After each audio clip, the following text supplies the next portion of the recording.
England is the birthplace of stars in the world of football. From World Cup heroes to Premier League icons, the Three Lions have given the world some of the game's greatest players. In this video, we count down the top 20 English players in history. In the 20th place is Peter Shilton. Peter Shilton is one of England's greatest goalkeepers, with a career spanning over 3 decades. He made 1,005 appearances in club football, playing for clubs such as Leicester City, Nottingham Forest, and Derby County. Shilton won the 1979 and 1980 European Cups with Nottingham Forest under Brian Clough. Adding to his impressive club achievements, see the name Peter Shilton, and you probably instantly think of Diego Maradona outjumping him to score his infamous Hand of God goal for Argentina. But England's most capped player was one of the best goalkeepers of his generation. In the 19th place is Michael Owen. He's been retired for more than a decade now, but Michael Owen still sits 11th on the all-time list of Premier League top scorers. Owen emerged as England's next big hope toward the end of the 90s and quickly established himself as one of the world's most deadly strikers in the early 2000s. He made his professional debut for Liverpool at just 17 and quickly became the club's main striker. By the time he left Liverpool in 2004, Owen had scored 158 goals in 297 games and helped the club win multiple trophies, including the FA Cup, 2 League Cups, and the UEFA Cup the same year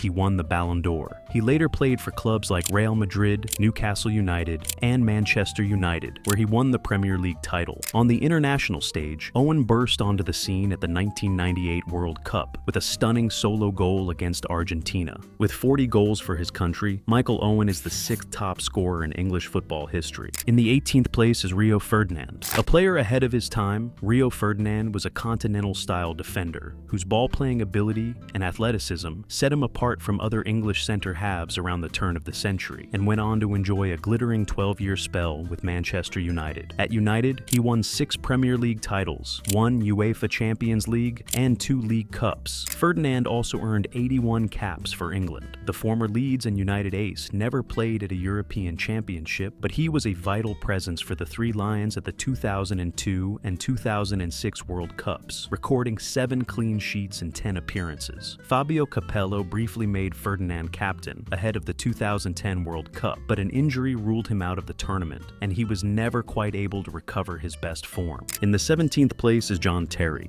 Terry wasn't a ball-playing center-back and lacked pace, but his ability to read the game was unmatched. He never shirked a challenge and always posed a threat from set pieces. He spent the majority of his career at Chelsea, making 492 appearances for the club. The Stamford Bridge legend captained the Blues to 5 top-flight titles, 5 FA Cups, and Champions League glory in 2012. Terry was a central figure for England at 4 major tournaments, including the 2006 World Cup, where he became the only member of the squad to make FIFA's All-Star 11. Controversy off the pitch led to Terry being stripped of the captain's armband twice in the latter stages of his career, and he retired from international duty at the early age of 31. In the 16th place is Paul Gascoigne. Paul Gascoigne was one of the most naturally gifted players the country has ever seen. That's no exaggeration, as despite his various off-field problems, the playmaker glided past defenders like they weren't even there. He played for prominent clubs, including his local team Newcastle, as well as Spurs, Lazio, Rangers, Middlesbrough, and more. At Spurs, he became a star, helping the club win the FA Cup in 1991. And with Rangers, he enjoyed great success, winning 2 Scottish League titles and several domestic cups. Gascoigne earned 57 caps for England, scoring 10 goals, and is best remembered for his performances at Italia 90 and Euro 96. His brilliant display in the 1990 World Cup semi-final, which featured tears and ended in penalty shootout heartbreak, and his iconic solo goal against Scotland at Euro 96 will live long in the memory of England fans.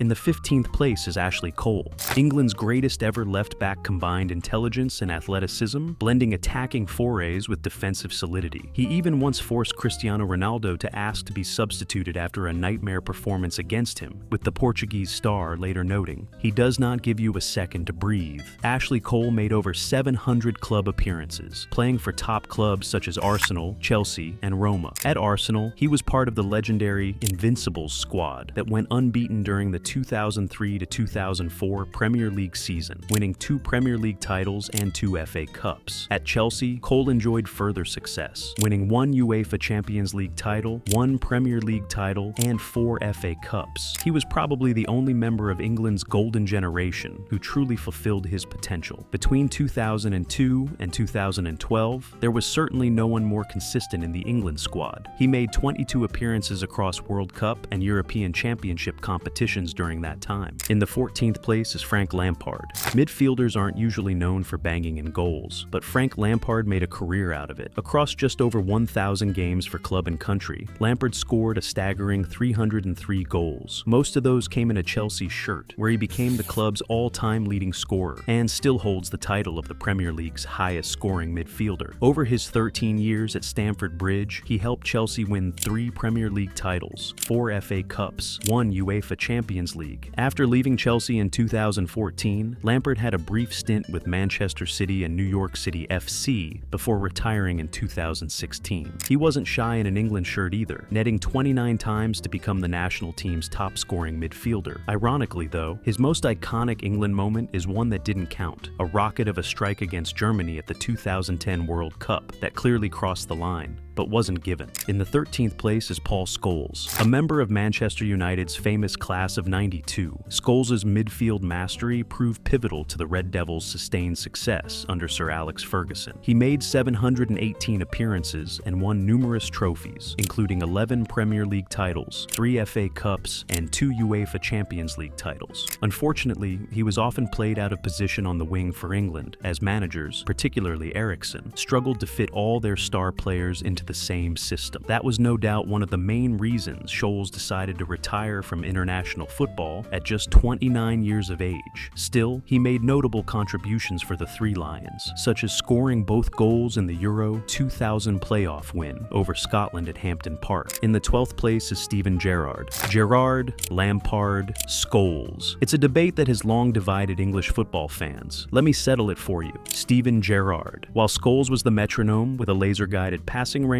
and Lampard the goal-scoring machine from midfield, Gerrard was both rolled into one, with a little of extra fire on top. Make game-saving tackles, dictate tempo, and smash in long-range screamers that became his signature. But Gerrard wasn't just about ability, he was a leader. He dragged teams to glory through sheer willpower and moments of individual brilliance, especially at Liverpool, where he spent almost his entire career. He made 710 appearances for the Reds, winning 2 FA Cups, 3 Football League Cups, and 2 UEFA Champions League titles. Whether it was the unforgettable Champions League final in Istanbul or a clutch goal in a domestic cup, Gerrard consistently rose to the occasion when his team needed him most. He's also the 4th most capped England player of all time during a 14-year international career that saw him feature in 5 major tournaments and captain the side under Roy Hodgson. In the 11th place is Stanley Matthews. Stanley Matthews taught us the way football should be played, said Pele. I couldn't believe he was just a man. He was the best player in the world, added Bobby Charlton. One of the game's all-time greats, the Wizard of the Dribble, famously played professionally until the age of 50 and won the inaugural Ballon d'Or in 1956. Matthews made 687 club appearances, winning the FA Cup with Blackpool in 1953 in what became known as the Matthews Final. He was also a standout performer for Stoke City, helping them win promotion to the Football League First Division. On the international front, he earned 54 caps for England and represented his country at the 1950 and 1954 World Cups. In 1956, he became the oldest England player ever to score for the Three Lions. In the 10th place is David Beckham, model, business magnate, and MLS club owner at Inter Miami. David Beckham is one of football's most successful figures off the pitch. Because of his post-playing fame, and let's be honest, his devilishly good looks, it's easy to forget just how good Beckham was on the pitch. While best known for his achievements with Manchester United, where, as part of the legendary class of '92, he won 6 Premier League titles and the Champions League, Beckham also stands out as one of the few English players to enjoy real success abroad, winning titles in both Spain and France with Real Madrid and Paris Saint-Germain. For over a decade, David Beckham was the face of the England team, captaining them for 6 years. The Three Lions only made it to the 2002 World Cup because Beckham stepped up to score an outrageous long-range free kick. England may not have even got out of the group stage in South Korea had Beckham not scored from the penalty spot to see off of Argentina, exorcising the demons of his red card against La Albiceleste 4 years earlier. Beckham also fired home a sublime free kick against Ecuador to send England through to the 2006 World Cup quarter-finals. He almost always came up clutch when his country needed a savior. In the 9th place is Keegan. Kevin Keegan is the only English player to have won the Ballon d'Or twice. A European Cup winner and 3-time top-flight champion with Liverpool, Keegan went on to become one of England's biggest stars abroad after joining Hamburg in 1977, famous for both his trend-setting perm and his brilliance on the pitch. He was named in Kicker's Bundesliga Team of the Season in all 3 of the campaigns he spent with the German club. Keegan will also go down as one of Newcastle United's greatest ever players, following a successful spell with the Magpies. On the international front, the former Liverpool man captained England at Euro 1980 and the 1982 World Cup. While he did win 4 British home championships, there's no denying that his England career was ultimately disappointing, especially considering how exceptional he was at club level. In the 8th place is Jimmy Greaves. English football will probably never see another striker like Jimmy Greaves. The former England international's pace and keen eye for goal caused havoc for opposing defenders in his day. He made 629 club appearances, playing for clubs such as Chelsea, AC Milan, Tottenham Hotspur, and West Ham United. Greaves is best remembered for his time at Tottenham Hotspur, where he scored 266 goals in 379 appearances. During his time at Spurs, he won both the FA Cup and the Cup Winners' Cup. Internationally, he represented England at the 1966 FIFA World Cup, where he was part of the squad that went on to win the tournament. However, an injury during the group stage meant he lost his place to Jeff Hurst and did not feature in the final. Rather disgracefully, he didn't receive a winner's medal until a FIFA rule change in 2009. Still, his scoring record of 44 goals and 57 caps remains one of the most efficient in Three Lions history. In the 7th place is Gary Lineker. England's principal attacking threat in the latter half of the 1980s, Gary Lineker was famously never booked throughout his career. The longtime Match of the Day anchor began his career at boyhood club Leicester City before going on to play for Everton, Barcelona, Tottenham Hotspur, where he truly shone, scoring 95 goals in 157 appearances and winning the FA Cup in 1991, and later finishing his career at Japanese side Nagoya Grampus 8. He finished as first division top scorer on 3 occasions and placed second behind Soviet star Igor Belanov for the 1986 Ballon d'Or. Lineker has scored more World Cup goals than any other England player and sits 4th on England's all-time top scorers list with 48 goals in 80 appearances. He scored 6 goals at the 1986 World Cup, becoming the first Englishman to win the Golden Boot at the tournament. Lineker has been an ever-present on our TV screens for the past 3 decades and is now best known for hosting Match of the Day. In the 6th place is Alan Shearer. Alan Shearer was the master of putting the ball in the back of the net. Quick, physically dominant, lethal in the air, and packing a thunderous right foot, the former Blackburn and Newcastle icon had every tool in the box. He is the Premier League's all-time leading scorer with 260 goals, a record that still stands strong decades later. The only thing missing? Trophies. While he did fire Blackburn Rovers to a stunning Premier League title in 1994, that ended up being the only major silverware of his career, both for club and country. Internationally, 30 goals from 63 England caps is one hell of a record for the Geordie hero. His finest hour in an England shirt came at Euro 96, where his 5 goals won him the Golden Boot and helped drag his country to the semi-finals. In the 5th place is Harry Kane. Harry Kane is understandably often likened to Alan Shearer. Both are English, both are exceptional goal scorers, and both have, at least until recently in Kane's case, endured a puzzling lack of silverware that hardly reflects their world-class talent. The former Tottenham hero, despite winning multiple Premier League Golden Boots and reaching the 2019 UEFA Champions League final, finally won a league title with Bayern Munich, adding a long-awaited accolade to his cabinet. No one has ever scored more goals for England than Kane, who has netted 71 goals in 105 games for the Three Lions. He is one of only 3 players in history to have won Golden Boots at both the World Cup and the Euros, despite finishing as runner-up at Euro 2020 and Euro 2024. He has been England's main source of goals for nearly a decade, spent 6 years as captain, and is still going strong at 31. In the 4th place is Gordon Banks. They said Gordon Banks was as safe as the banks of England, and if you've seen his outrageous save from Pelé at the 1970 World Cup, you'll understand why. A consistent performer, Banks was an excellent shot stopper for both club club and country, possessing great positional sense and renowned for his exceptional handling. Banks began his professional career at Chesterfield before moving to Leicester City, where he won a League Cup, and later moved to Stoke City, where he spent the majority of his career and won another League Cup.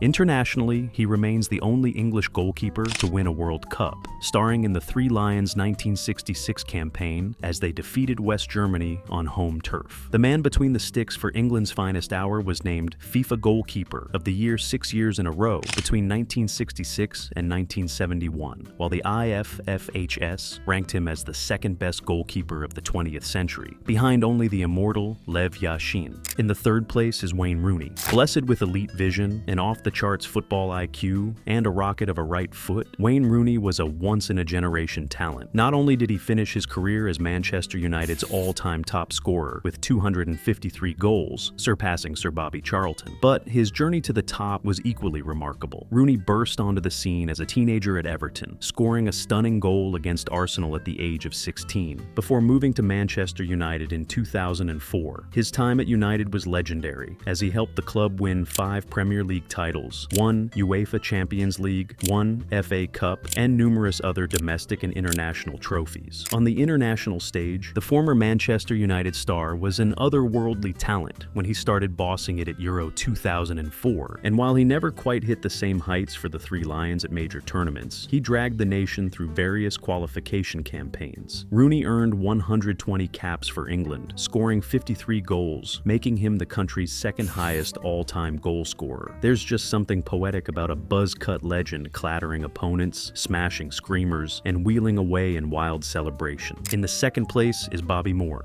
One of the finest defenders the game has ever seen, Bobby Moore, the West Ham United legend, was a graceful, intelligent player who was well ahead of his time. He began his professional career at West Ham United in 1958, where he spent the majority of his playing career. During his time at the club, he helped them win the FA Cup in 1964 and the European Cup Winners' Cup. After leaving West Ham, Moore had spells with Fulham and later played in the United States with the Seattle Sounders and the San Antonio Thunder before retiring in 1978. Bobby Moore is England's only World Cup winning captain to date. He lifted the trophy for the Three Lions at Wembley in 1966. While that achievement alone is enough to place him among the pantheon of England's greats, the truth is, Moore was much more than just a World Cup winning skipper. The great Pele once described Moore as the best center-back I've ever seen, and alongside Germany, legend Franz Beckenbauer called him his toughest ever opponent, a compliment that says it all. In the first place is Bobby Charlton. The story of Bobby Charlton is one of the most inspiring and heartbreaking in the history of football. A member of the famed Busby Babes, the group of gifted young players developed at Manchester United under Sir Matt Busby after World War II, Charlton had just begun to make his name as one of Europe's brightest talents when tragedy struck. In 1958, the Munich air disaster claimed the lives of 8 of Charlton's teammates and 3 staff members. The 20-year-old survived, but the trauma left a lasting mark. It felt like my life was being taken away from me, piece by piece, recalling the moment he lay in a German hospital. Miraculously, Charlton returned to the pitch just weeks later, as if driven by the memory of those he had lost. Over the rest of his glittering career, he helped Manchester United and England reach unimaginable heights, winning First Division titles in 1956, 1964, and 1966, the club's first ever European Cup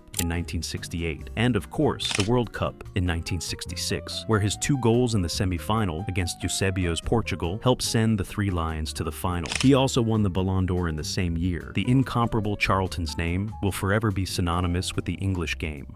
And that was our list of the top 20 players in the history of England. Who do you think is the greatest English player of all time? Bobby Moore or Bobby Charlton? Share your own top 20 list in the comments below.